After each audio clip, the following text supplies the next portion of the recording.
మనకి రేపు 19th నుంచేమో ఆస్ట్రేలియాతో ఓడే సిరీస్ జరగబోతోంది కదా. సో దాని తర్వాత 29th నుంచి వచ్చేసరికి T20 సిరీస్ జరగబోతోంది.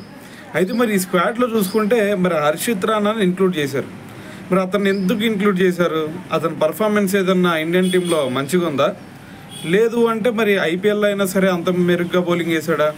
ఇవన్నీ ఏమీ కనిపించట్లేదు కదా. కానీ ఒక రీజన్ కనిపిస్తుంది సెలెక్ట్ చేయడానికి. ఆ రీజన్ ఏంది? అతను కేకేఆర్ తరపున ఆడాడు. సో మరి అదే రీజన్ వల్ల మరి ఇప్పుడు మనకి హర్షిత్ రాణాని తీసుకున్నారు అని చెప్పేసి కూడా చాలామంది మండిపడుతూ ఉన్నారు. ఎందుకంటే అంతకుముందు మరి గంభీర్ సహాయంతోనే హర్షిత్ రాణా టీమిండియాలోకి వచ్చాడు.